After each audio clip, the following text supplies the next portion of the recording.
This is the new FL5 Honda Civic Type R. It's 2-litre turbo, 6-speed manual, front wheel drive of course. Now we've had a ton of fun in this car already at Pukekohe Park Raceway. What we have not done is tried it out on the road.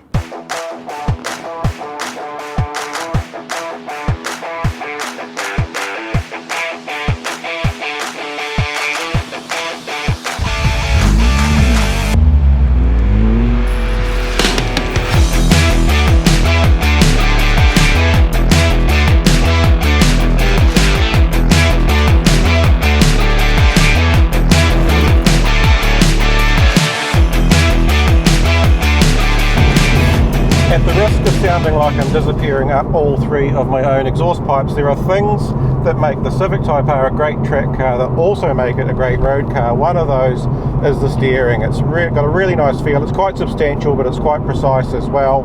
That obviously makes it a really rewarding car to drive on a circuit, but it also makes it a really good car to drive on the road, particularly windy New Zealand back roads like we're on at the moment. Number two is the manual gear change. So the Civic Type R's manual has always been one of the best in the business. It still is. It's a really beautiful thing to use. If you like manual cars, you'll absolutely love this. If you're not fussed on manual cars and you get a chance to drive one of these, you might change your mind.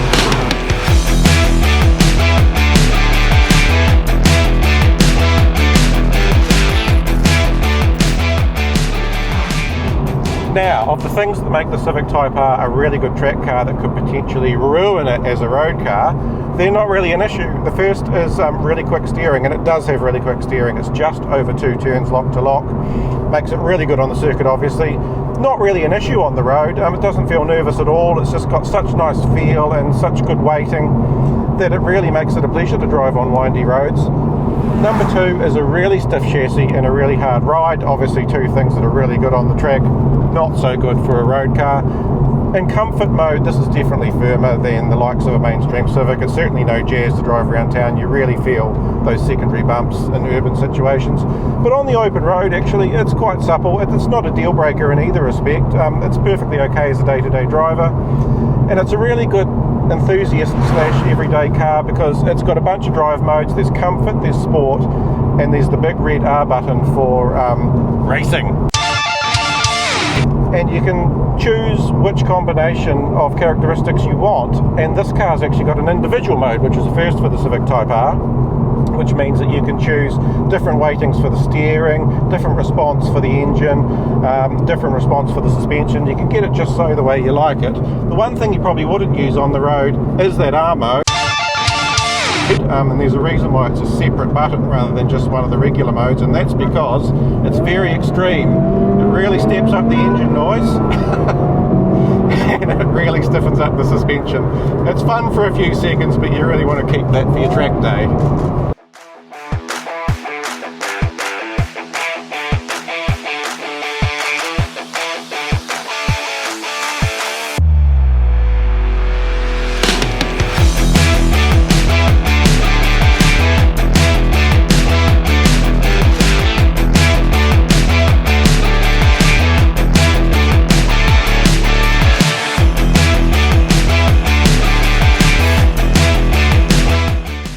So it is clearly a 10th generation Civic, nothing wrong with that, but unlike the previous Type R, which looked like it had crashed into a Tupperware factory, this one is beautifully integrated. It's got a really nice shape.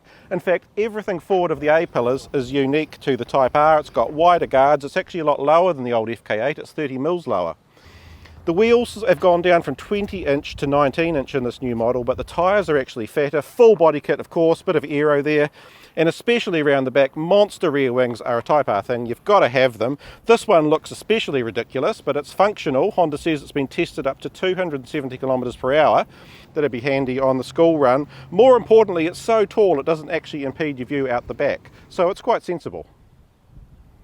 Should we care about practicality with a performance car like this? Well, yes, of course we should, because it's a hot hatch. That's part of the appeal. They're fun to drive, but they're also very practical, good for the family. I will say one thing, this car is very low, the seats are very heavily sculpted, and it is actually not that easy to get out of. But the good news from a practicality point of view is that this new Civic is actually quite a big car. It's as big as the Honda Accord Euro of 20 years ago. So nice spacious rear seat. It's only a 4-seater mine, but really spacious. A couple of new features actually specifically aimed at the rear occupants. Number one is some lovely Type R logos that you can look at on the seat backs just to keep yourself entertained. The other is a new feature for this Type R, and that is an integrated cup holder in the seat squab. Also a pretty decent boot, so it's 404 litres, which is decent for a car of this size. It's shallow, but 60-40 split rear seat, so you get a decent load through. There's a little step up from the boot floor to the seat, but otherwise quite practical. Front wheel drive hot hatches are a very specific type of thing. There's a lot of heritage there. In terms of this genre, the FL5 Civic Type R is one of the greats. It's fantastic on circuit, we knew that already. It's also great on the road.